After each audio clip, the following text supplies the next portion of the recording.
नमस्कार मैत्रिणींनो, कवितास क्रिएशनमध्ये तुमच्या सगळ्यांचं स्वागत आहे.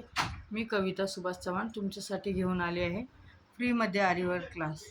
आज आपल्या क्लासचा 33वा दिवस आहे. तर आपण आता 33व्या दिवशी काय करणार आहोत, हे बघा. मी अशी हे मोठ्या ह्याच्यामध्ये धागा ओवून घेतलेले आहे. त्यात आपल्याला काय करायचं आहे, आज फक्त नॉर्मल फ्रेंच नॉट द्यायची. तर आपण ज्यावेळेस नॉर्मल फ्रेंच नॉट देतो ना, त्यावेळेस आपल्याला थोडासा जाड धागा घ्यावा लागतो. आपली सुई पण जाड असते, तर आपण जाड धागा घेतला की कसं फ्रेंच नॉट व्यवस्थित दिसते. आपल्याला त्याच्यामध्ये काय ओवायचं वगैरे काही नाही आहे. बारीक बारीक फ्रेंच नॉट घेत आपल्याला आपलं काम करायचं आहे. तर इकडनं स्टार्ट करा किंवा इकडनं स्टार्ट करा, सेमच येणार आहे आपलं.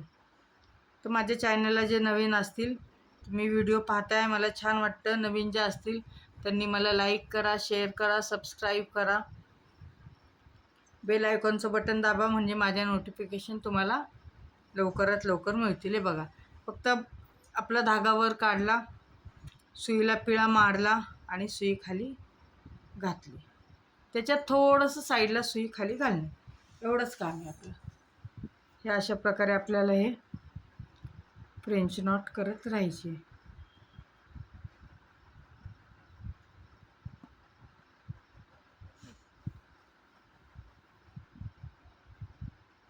त्याच्या साईडने काढायचं आहे, परत वर धागा त्याच्या साईडने काढायचा आहे, परत सेम तसंच.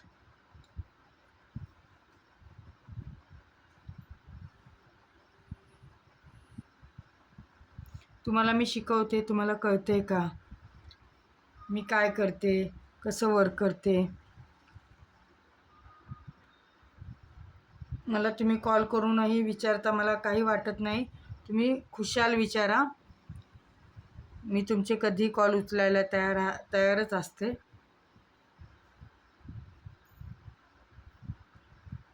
फक्त काहीतरी माझ्यापासून शिकलात ह्याचाच मला आनंद आहे. घरी बसून छान बिझनेस करू शकता. स्वतःचे ब्लाऊज तर तुम्ही करू शकता, बाहेर दुसऱ्यांचेही घेऊ शकता. ज्यांनी आत्तापर्यंत जर माझा क्लास पाहत असतील रोजचा रोज, आणि जर प्रॅक्टिस केली असेल, तर ती व्यक्ती सहज एक ब्लाऊज तयार करू शकते. सहज, म्हणजे न येण्यासारखं काहीच नाही ह्याच्यामध्ये, सहज येणारच. फक्त तुम्ही तुमच्यावर, तुम्ही प्रॅक्टिस करता की नाही करता. मी शिकवलेलं समजते का, तुम्ही समजत नसेल तर तुम्ही विचारा मला, मी सांगते. अशा प्रकारे आपल्याला हे काम चालू ठेवायचं आहे. तुम्हाला असं वाटत असेल ताईंकडे एखादा आपण ब्लाऊज द्यावा वर्क करायला, शिवायच्यासाठी, तर मी ब्लाऊजही शिवते आणि आरी वर्कही करते, फॅब्रिक पेंटिंग करते, रेडी रांगोळी काढते. तुम्हाला जे पाहिजे ते तुम्ही, आणि सगळं म्हणजे सर्विस अवेलेबल आहेत. ह्या जेवढं मी हे करते ना, ह्या सगळ्या सर्विस अवेलेबल आहेत. खूप जणींना प्रश्न पडला आहे, हा संपूर्ण फॅब्रिक पेंटिंगचा क्लास कधी चालू होणार आहे. तर आपला रेडी रांगोळीचा क्लास संपला की फॅब्रिक पेंटिंगचा क्लास आपला चालू होणार आहे. तर त्याच्यासाठी तुम्ही माझे व्हिडिओ कंटिन्यू पहा. फॅब्रिक पेंटिंगचा पण खूप इच्छा आहे सगळ्यांना शिकायची, तर मलाही तेवढीच इच्छा आहे शिकवायची. जेवढी तुम्हाला शिकायची इच्छा आहे, तेवढी मलाही शिकवायची इच्छा आहे. अशा प्रकारे फक्त ह्या गाठी द्यायच्यात. फक्त गाठी देताना लक्ष काय ठेवायचं आहे, धाग्याचा गुंथा व्हायला नको आहे. अशा प्रकारे व्यवस्थित धागा खाली गेला पाहिजे. धाग्याचा गुंथा झाला की मग तो प्रॉब्लेम होतो.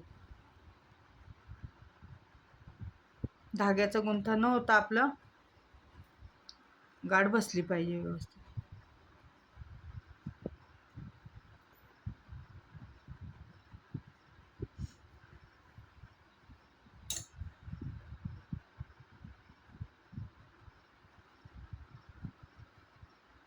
आणि एकदा जी लेअर घेतली, हे काम पूर्ण होईपर्यंत तेवढेच ही लेअर घ्यायची धाग्याची.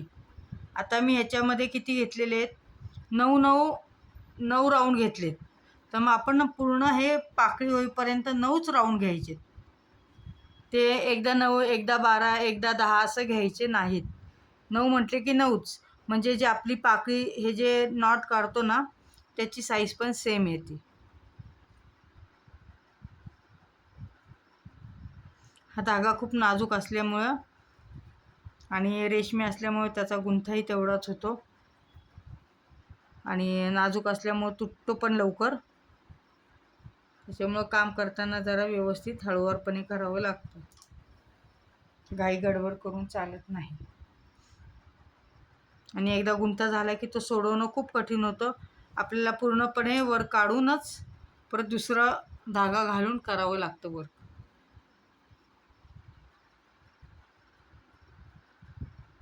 अशा प्रकारे आपल्याला पूर्ण फूल तयार करायचं आहे. जसं तुम्ही पाहता आपली जशी पहिली फुलं तयार झाली, पाकळ्या सगळ्या तयार झाल्या, तशी हे पण आपल्याला पाकळी पूर्ण तयार करून घ्यायची आहे.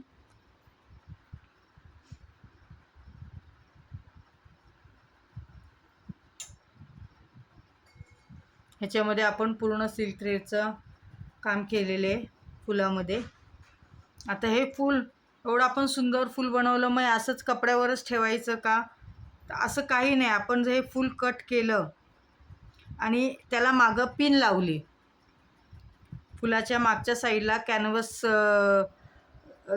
पेपर किंवा कॅनव्हसचं कापड जे असतं किंवा कॅनचं जे कडक कापड असतं ते लावून टाकलं ग्लूनी, त्याच्यानंतर ते जर कट केलं तर एक इतका सुंदर ब्रोच तयार होतो ना. तो आपण आपल्या ब्लाऊज, एखादी प्लेन साडी घातली किंवा ह्याच्यातलं मॅचिंगची साडी असेल एखादी, तर तो आपण ब्लाऊजच्या मागे साडीच्या वरतीसुद्धा, इथं आपण खांद्याच्या इथंसुद्धा लावू शकतो. ते पण खूप सुंदर दिसतं. ते पण तुम्हाला दाखवून देईलच मी. मागेही लावू शकतो, पुढेही लावू शकतो आपण.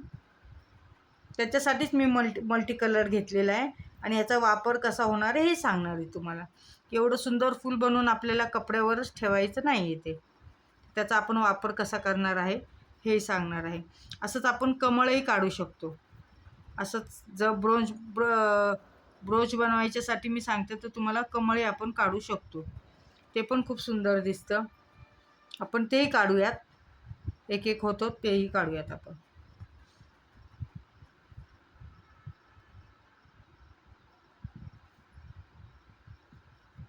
अशा प्रकारे आपल्याला ह्याला फक्त वेळ जातो. जसं आपल्याला हे जे आहे हे पटकन झालं, तसंच हे काम पटकन होत नाही. हे खूप ह्याला वेळ जातो. हे वर धागा काढा रेन घालाले, ह्याच्यामध्ये खूप वेळ जातो. हे पटकन न होणारं काम.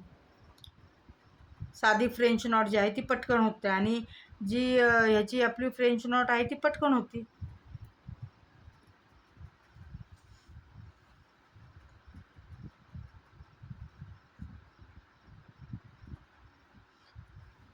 लॉंग फ्रेंच नॉट पटकन होती, साधी फ्रेंच नॉटला वेळ लागतो जरा. ते छोटं छोटं भरावं लागतं ना फिल करायला, मग त्याला वेळ जातो भरपूर. पटकन अशी जागा घेत नाही. एक छोटासा डॉट टाकायच्यासारखं झाले.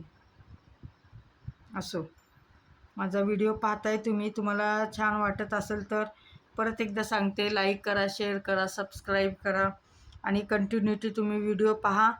तुम्हाला खूप छान काम करता येईल आणि त्याचा तुम्हाला खूप फायदा होणार आहे पुढं. तुम्ही जर हे कंटिन्यू पाहिलं तर वेगवेगळे क्लासेस तुम्हाला करायला भेटेल. क्लासेस फ्रीमध्ये असल्यामुळं तुम्ही उलट चांगला प्रतिसाद देताय, मला पण छान वाटतं. आणि काही रेडी रांगोळीचे काय काय मला प्रश्न विचारतात, त्यांनी मला माझा जो आहे तो पेएबल क्लास जॉईन करावा. त्याच्यामध्ये मी तुम्हाला सगळ्या माहिती डिटेलमध्ये सांगेन. कसं काही काही आमचे जिथनं आम्ही क्लास केला त्यांचे काही नियम आहेत, तेही मला फॉलो करावे लागतात. त्याच्यामुळे मला प्रॉब्लेम येणार नाही, हे सांगते मी तुम्हाला. आपली अशी फ्रेंच नॉटनी हे पूर्ण फूल तयार करून घ्यायचं आहे. ही जी पाकळी आहे ही एक एक अशीच मी आता ती तयार करणार आहे. पण आता तुम्हाला कळलेलं आहे ही फ्रेंच नॉट कशी करायची आहे, त्याच्यामुळे मी माझं कंटिन्यू फूल बनवून घेते. माझा व्हिडिओ पाहिल्याबद्दल थँक्यू. असंच कंटिन्यू राहा आणि मला सपोर्ट करा. थँक्यू.